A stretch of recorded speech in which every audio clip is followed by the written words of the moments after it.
வணக்கம் உறவுகளே, நாங்கள் இன்றைக்கி என்ன பார்க்க போகிறோம்னு சொன்னால் சூப்பரான டேஸ்டான உருளைக்கிழங்கும் கோதுமை மாவும் செய்த ரெசிபியை எப்படி செய்யலாம்ன்றதை பார்க்கலாம் வாங்க. இந்த ரெசிபியை செய்கிறதுக்காண்டி முதல்ல ஒரு பாத்திரத்தை எடுத்துக்கொள்கிறேன். அந்த பாத்திரத்தில் ஒரு சுண்டு கோதுமை மாவு 200 கிராம் எடுத்துக்கொள்கிறேன். இந்த கோதுமை மாவு குழைக்கிறதுக்காக இளநீ கொஞ்சம் எடுத்துருக்கிறேன். அந்த இளநீக்குள்ளே தேக்கரண்டி அளவு உப்பை சேர்த்து கொள்ளுறேன். உப்பை சேர்த்து கரைச்சி வைப்பேன்.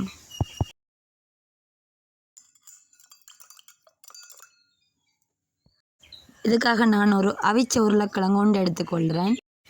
அந்த உருளைக்கிழங்கு நல்லா மசிச்சு நல்லா பேஸ்ட் ஆக்கணும். உருளைக்கிழங்கு சேர்த்தா நல்லா டேஸ்ட்டாக வரும், அதனால சேர்த்துக்கொள்கிறேன். இந்த அளவுக்கு நாங்கள் நல்லா பேஸ்ட்டாக நல்லா மசிச்சு எடுக்கணும். கோதுமை மாவுக்குள்ளே மசிச்சு வச்ச உருளைக்கிழங்கு நான் சேர்த்துக்கொள்கிறேன்.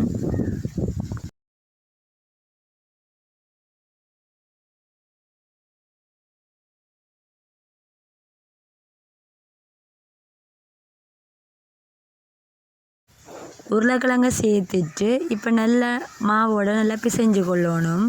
மாவும் அந்த உருளைக்கிழங்கும் நல்லா சேரணும்.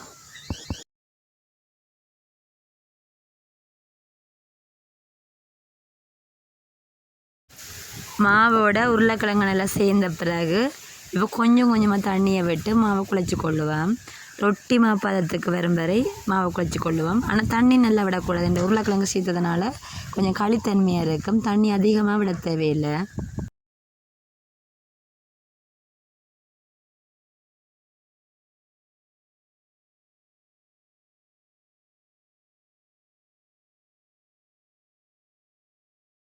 மாவை நல்லா பிசைஞ்சு அடித்து குழைக்கணும். மாவை இந்த பதத்துக்கு குழைச்சி வைக்கிறேன். ஒரு 5 நிமிஷம் வச்ச பிறகு நாங்கள் எடுத்து இப்போ உருண்டையாக்க போகிறேன். மாவை சின்ன சின்ன உருண்டையாக்கணும். அதுக்காக இன்னொரு ரேக்கு நான் மாற்றிக்கொள்கிறேன் மாவை.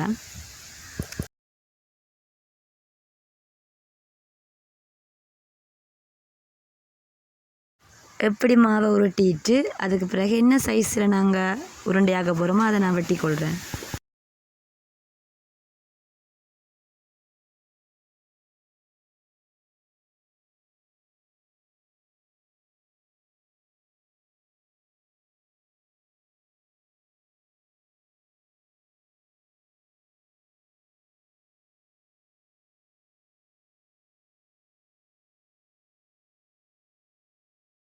வெட்டின மாவை பிரித்து எடுத்துக்கொள்கிறேன். அதை சின்ன சின்ன உருண்டையாக போகிறேன். இந்த மாதிரி சின்ன சின்ன உருண்டையாக கொள்கிறேன்.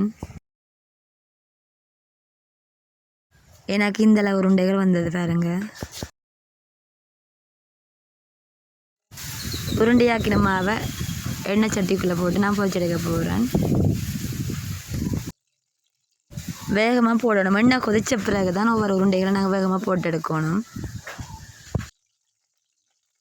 பொரியும் வரை அடுப்பு சிம்மில் இருக்கணும். வேண்டாம் உள்ளேயும் வேகணும். ஒரு பக்கம் வெந்தோன்னா அடுத்த பக்கத்துக்கு திருப்பி கொள்ளணும். எல்லாம் ஒரே நேரத்துக்கு வேகாது.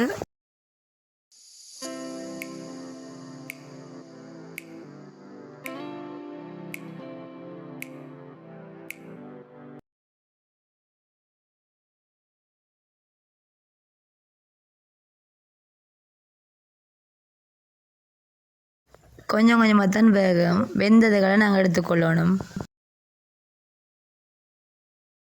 பார்த்தீங்களா, எப்படி பொன்னிறமாக வந்த பிறகு வெளியில் எடுத்துக்கொள்ளணும். பார்த்தீங்களா, சூப்பராக வந்திருக்குது. இந்த கோதுமை பலகாரத்துக்குள்ளே சீனி பானியும் செய்து சாப்பிடலாம், இல்லாட்டி சும்மாவே சாப்பிடலாம். இந்த கோதுமை பலகாரம் உங்களுக்கு பிடிச்சிருந்தால் லைக் பண்ணுங்கள். மறக்காமல் சப்ஸ்கிரைப் பண்ணி விடுங்க. தேங்க்யூ ஃபார் வாட்சிங். நெக்ஸ்ட் வீடியோவில் சந்திப்பேன்.